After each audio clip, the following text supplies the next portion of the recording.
I really don't necessarily think that, politics really takes a place. Obviously it does, but on this particular circumstance, I don't think that it does. I personally believe, though, that we are not having a unified vision. We're not having a unified a message on exactly what the trans community, what they want, what they need, what their expectations are.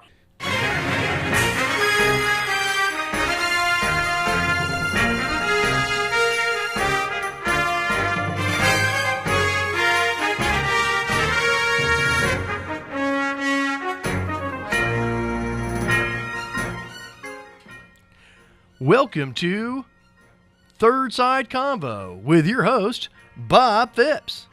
Your panelists today are Stacia Boyd, Jeff Nolan, John Dunn, and Michelle Walters. And now, your host, Bob Phipps. Hello, everyone. Welcome to Third Side Convo, where we try to have civil conversations about uncivil topics. Tonight we're diving into one of the most actually culturally loaded subjects out there right now, gender identity. Now, full disclosure, I think we've got a fully cisgender panel here tonight, but hey, I'm not checking IDs, okay? This topic has created one of the widest divides in our culture today between generations, political parties, faith groups, and even within families. And like we always do here, we're not here to yell or cancel. We're here to understand. Because underneath all the headlines and hashtags, there are real people, real stories, and real values driving both sides of this. So tonight, let's not take it personally. Let's have some fun. Let's see what we can learn, not just about this issue, but about each other. What does the other side really believe? What are they afraid of? And what are they hoping for? That's what Third Side Convo is all about. So let's get to it. Michelle, you were kind of the first one I picked for this panel to jump on. What do you see as the whole gender issue and what causes a division? Well, I think that what causes the division is the difference between perception and reality. I think that there is a lot of confusion on what the common, thorough message is with regards to the transgender community and exactly what it is that they are asking for in regards to their personal rights to make sure that they are not being trampled on, that their individual liberties are not being, they're not being destroyed. And I think that I am just trying to sit there and find out what their uniform, what their sole purpose and their message is. Okay, that's pretty balanced. Stacia, what do you see as what's causing the divide amongst gender or the identity, this issue, we'll say? Yeah, I'd say this because the divide that I see about the gender identity is a manufactured divide that has from people basically not minding their own business and assuming that they know something or assuming that what they believe is what everyone should believe. There is a whole group right now, and I think who are very determined to take something that is a really teeny tiny part of our society, of our free and open society, and turning it into an absolute, not just a hill to die on, but a hill to kill on. And I think that's the big problem, is that this is not a situation that we need to be wading into. I do think that there is an exception, and I think this is where I might differ with some people, and that is there is a good conversation to be had about gender identity and young people. I think that's an important conversation to have, and I think that is both a scientific, a social, and a full conversation that needs to be a medical conversation, but it is not a political conversation. All right, perfect. Good start. Johnny, is this a little issue? No. In 1990, I went to this movies in Interstate Mall in Altamont Springs, Florida, and there was this really great movie. It was called Kindergarten Cop, and there was this really wise kindergartner in the film. I don't remember what his name was, but he spelled it out brilliantly. Women have vaginas and men have penises. But why the divide exactly? Men playing in women's sports, why don't we see any women playing in men's sports? And I'm not, I really don't care what it is they think they are. That's creating a divide. Saying men can have babies, that's creating a divide. And I don't even remember what my third point was now, but I've probably occupied enough time. But it's just, I don't care what anybody's doing. just don't shove it down my throat, because we can see what you're trying to do, media and politicians. They're trying to create a divide so that they can control us. All right, fair point. Jeff, you see some truth in there. Well, I mean, I first of all, I agree with pretty much every word Stacia said. But I think that history has shown, and here we are living through it again, that the right wing in this country needs to create a villainous boogeyman that they can turn into this horrific, think of the children freak out to drive people to the polls. And once the gay community got more accepted and gay marriage became legalized pretty much universally, they had to find a new boogeyman to pick on. And it's an obsession with sexuality. It's an obsession with the things that make the right wing feel icky, things they don't understand. Destroy it. It's the worst. Nobody on the left, to the things that Johnny said, are advocating for positions. You were saying, men can't have babies. And, if some nut job says that, who happens to be on the left, that is not the position of the left. Whereas anti-trans legislation is the position of the right. There's a difference. All right, Michelle, you want to defend a little bit about where the right's coming from? Yeah, no, I mean, this is one of the things is, I mean, regardless of what political, right, left, up, down, Mars, whatever the case might be is, I really don't necessarily think that, politics really takes a place. Obviously it does, but on this particular circumstance, I don't think that it does. I personally believe, though, that we are not having a unified vision. We're not having a unified a message on exactly what the trans community, what they want, what they need, what their expectations are. And I think that that's, the issue. And right now, when I'm looking at all of these different pronouns, this, that, or whatever the case might be, I don't understand. I don't understand all of it. And I'm not trying to sit there and discount anybody what they want to do. You're allowed to sit there and do exactly whatever it is that you want to do. But when it comes into now, we have to sit there and, we have to make changes on our driver's license. We need to sit there and make changes on passports, where, sports, all of this. These are real big issues that need to be tackled and need to be understood. And there is no clear vision on this, none whatsoever. And that's my problem on this. Okay, good. Stacia. I think two questions, because I agree with something that Michelle said, is with the idea of like other people having to make changes to accommodate something. However, I don't see what changes that people like me are being asked to make. I mean, I work in a world of a lot of left side people. And they'll always do like the what are your pronouns? And I'm like, take your best guess, honey. I'll go with whatever. I'm fine with that. I don't go into it. I have dealt with folks who have said, it's like, you misgendered me. I've been told that I dead named somebody. And I'm like, I'm a grown up. Okay. Are you upset? Sorry. But I don't turn it into a thing, because it's not a thing to me. And if they're upset, they can be upset. But again, I look at that as an individual problem.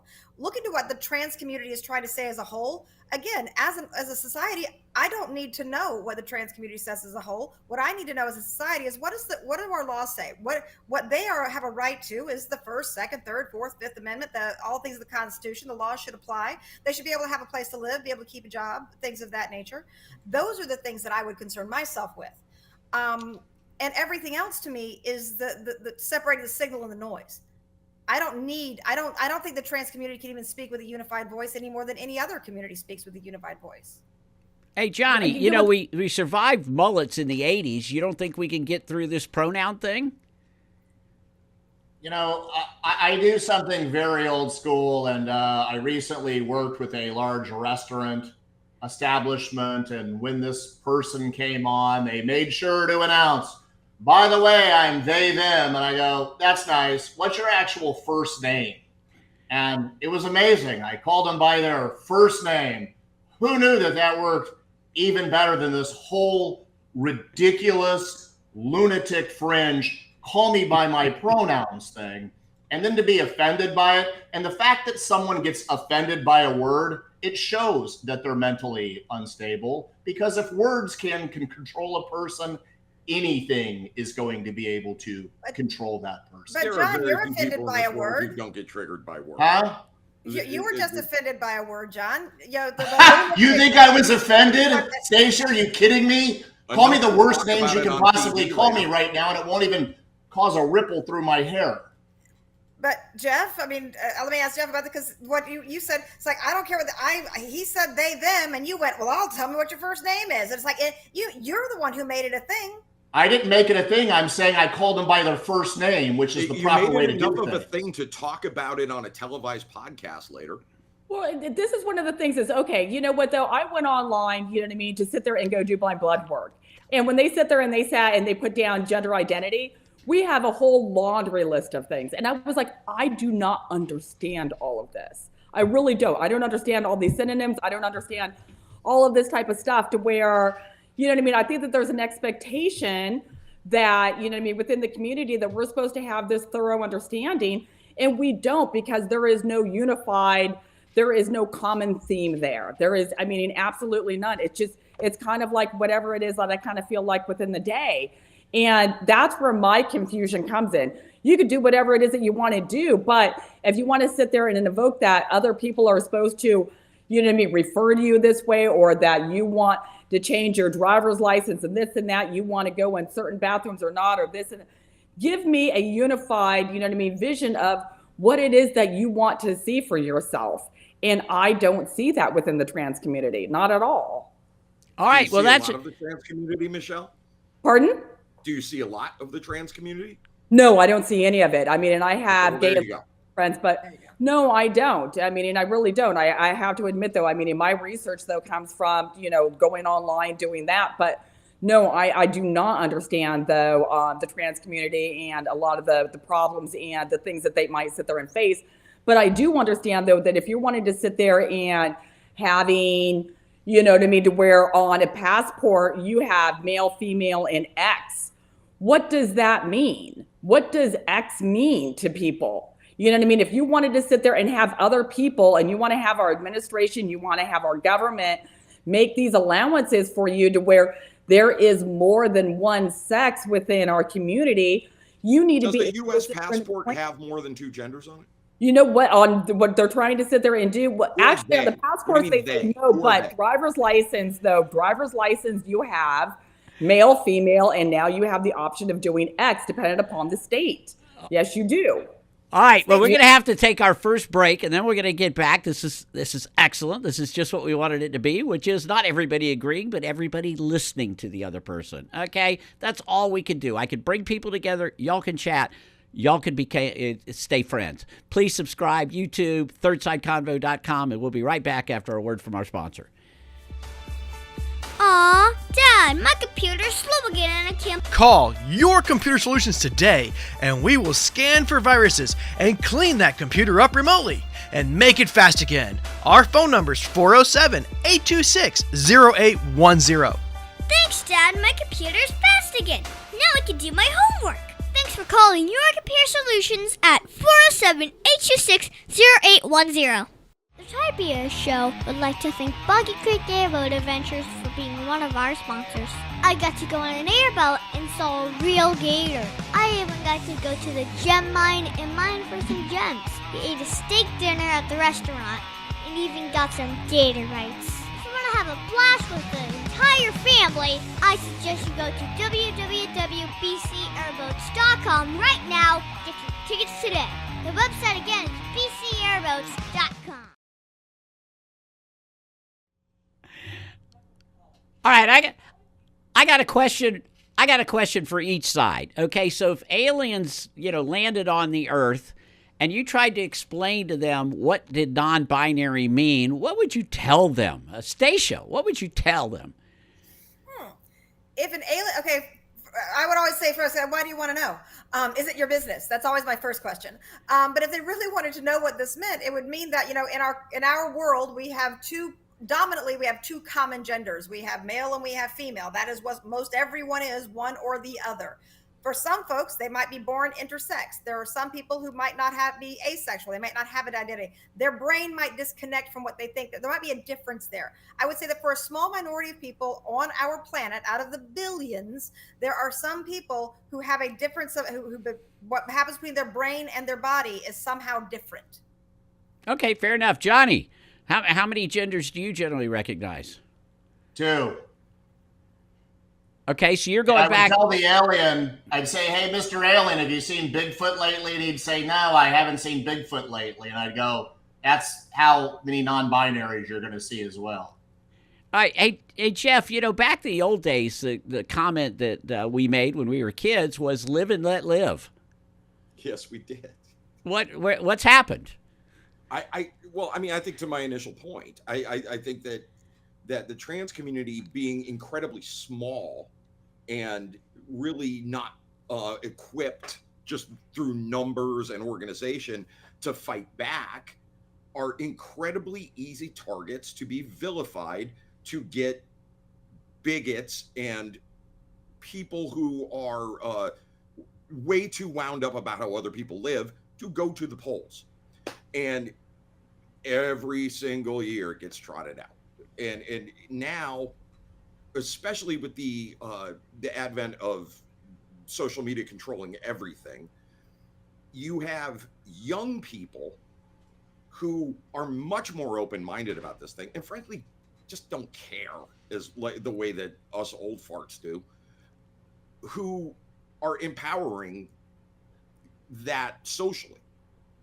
If you get around a bunch of 22-year-olds and there's a few trans people there, it's not a thing because they simply do not care. And that's where my head is. I don't care.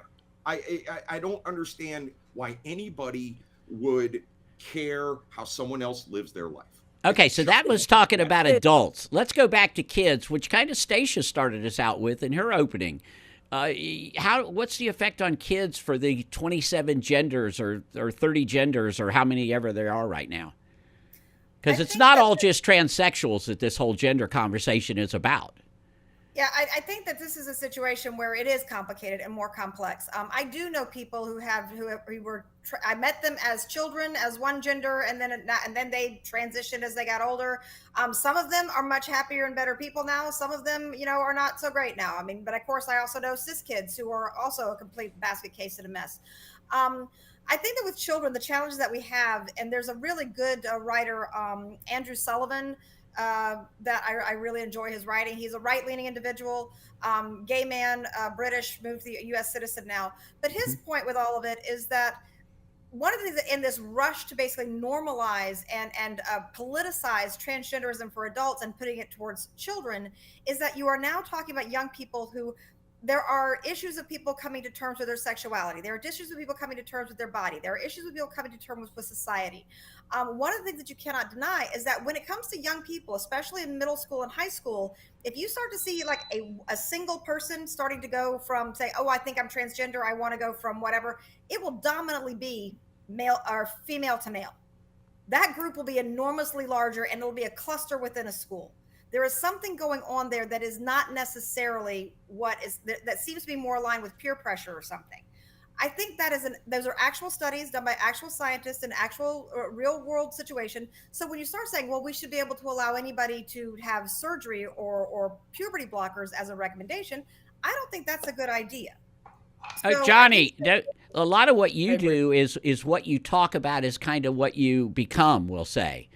And I know I've heard you before just kind of having an issue with how this is possibly promoted in schools or anything like that. And I know it's not necessarily a course, but certainly that's what I see on the conservative side.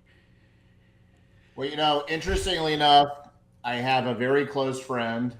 She is a principal there in Orange County, and she is on the left, and we have very, very polite discussions. And she said this whole gender thing has gotten completely ridiculous. And the reason why is a lot of kids are unhappy.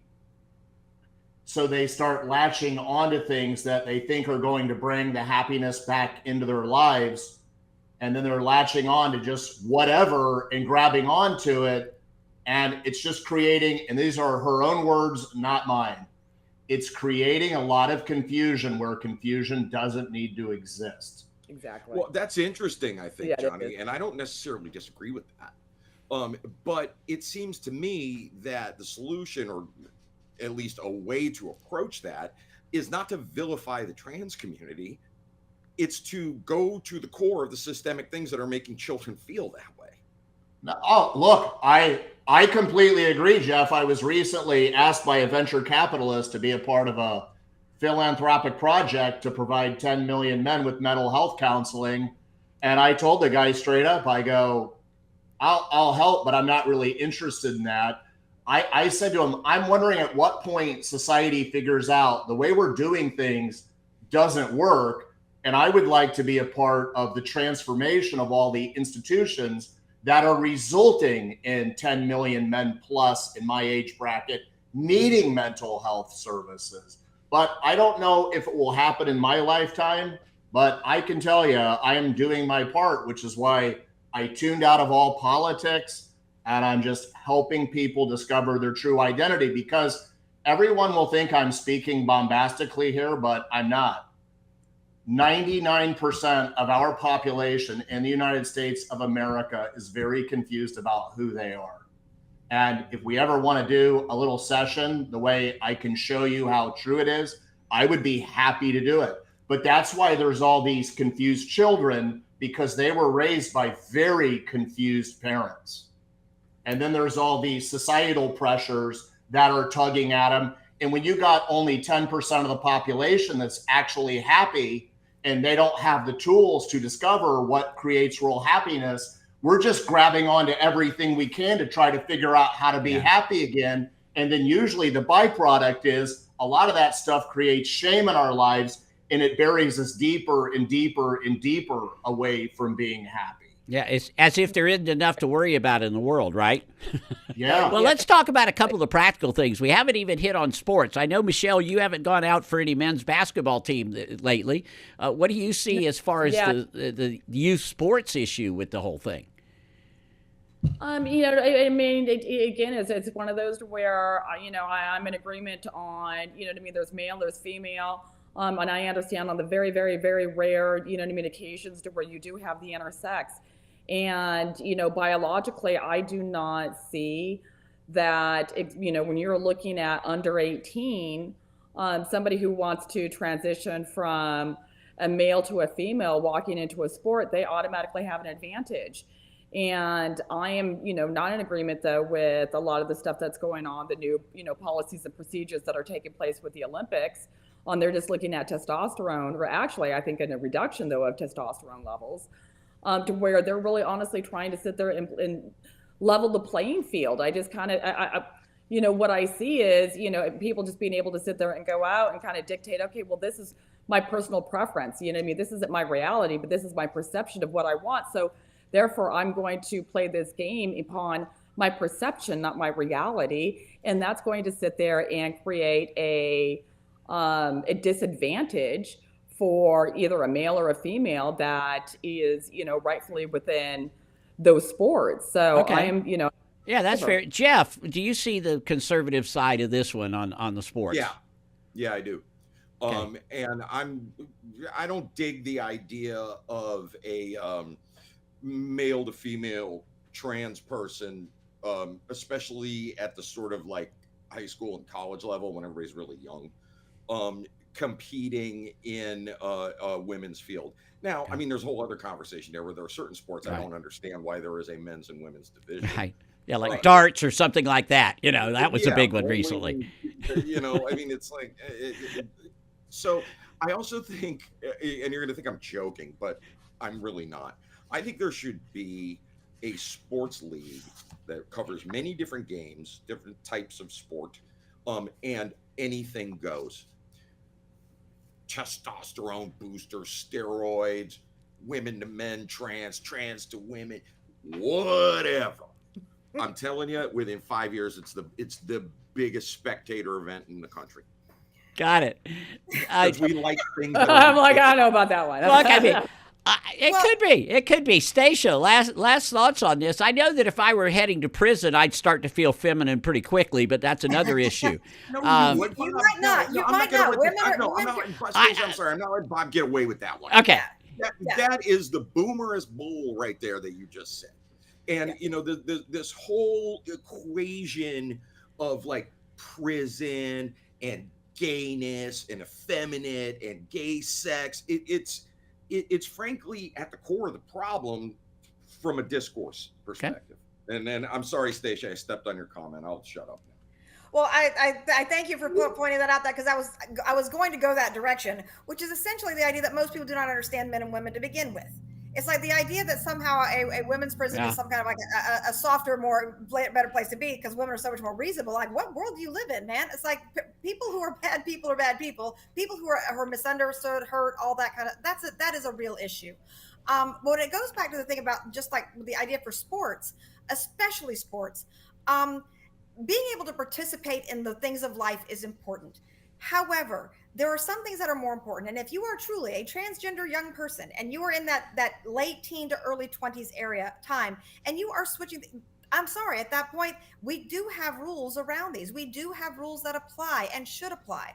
And part of the challenge that we had when it came to the left and the right is the left pushed very hard to get transgenderism to be treated not as a disability, but as something real. But then they put it as a state of being, but then they put it into the Section 504 of Disabilities Act. And that was one of the things that Michelle says, we want people to know where they stand. This was an important one. This was one of the ones that prompted the lawsuit that was originally Texas v. Becerra, and then they changed it to some other name. Florida had signed on 17 states. Right. But that was the gist of it. They were upset about adding transgender to this protection. The problem is the solution that the right tried to put in was get rid of all disability, get rid of Section 504, have that be declared unconstitutional. So that's where it starts to get into, why is this important? That's why it's important, because they conflate. Well, we have to take our last break, and then we'll get back and find out what we actually agreed upon, as I've already heard some in there, and we'll be right back with you. But please, we're now on Amazon Music. We're on Spotify. Go on thirdsideconvo.com. Please subscribe on YouTube, and we'll be right back after a word from our important sponsors. Corona Cigar Company is your one-stop shop for all your cigar needs. Whether that's a brand new humidor, a box of those new cigars you've been waiting for, a top-of-the-line cutter or lighter, a place to enjoy the finest cigars and spirits with friends, or the only cigars grown right here in the Sunshine State, we've got you covered. Come visit one of our retail locations for the ultimate cigar experience. Visit us online at coronacigar.com. Oak Ridge Gun Range is a family-oriented shooting range that has been in business for over 30 years. They specialize in basic firearm training and offer numerous services such as consignments, gun trades, gunsmithing, and concealed weapon classes. I even got my training for gun safety at Oak Ridge Gun Range. Great customer service, and firearm safety is what they do best. So find out more at oakridgegunrange.com. All right, we'll be right. We're back now, and sometimes we have a lot of agreement, sometimes we don't. This time we actually had a lot of agreement. But, the interesting thing is that we're going to move forward as friends, and this issue certainly has been heightened. On both sides, I've heard emotion. I think it's wonderful. But we're now together, so tell me about something on the conservative side if you're a liberal, and on the liberal side if you're conservative, that actually does make sense as to this argument. Who would like to start? Got to be quick here. We only got about 15, 20 seconds. One of those to where, like, I can understand, though, on wanting to sit there and have it be very exclusive, and not exclusive, but including of everybody that wants to be heard and be a part of society and want to sit there and enjoy all of the, the liberties that. Perfect. Like everybody else has. Else has. Stacia, what do you think on the conservative? You kind of already said some of them. What else? I think that we all agree that there's something about that there with children and young people, that there are more complexities here that we need to, that these are not black and white issues, that this is something complex and complicated that we as a society and as a culture need to grapple with. Okay, Johnny. I mean, I agree with Jeff big time in that we need to get to the core of examining like the way we're doing things that's resulting in so many people being miserable and so many people being confused. And look, I may come across harsh, but anyone would tell you if I meet anybody, I will be the first to absolutely love the heck out of that person and bring Perfect. All right, Jeff. Well, not to be too kumbaya with John, but I mean exactly what he just said. And I will say that I'm not a big fan of the they/them pronoun, but not for reasons you'd think. Okay. It offends me on a grammar level. Gotcha. Yes, right. I get confused. All right. Well, listen, if we could listen, respect, and move forward and come back on again as friends, that's what Third Side Convo is all about. Thank you for a wonderful show tonight. Please, again, subscribe, and we will see you next week for another edition of Third Side Convo.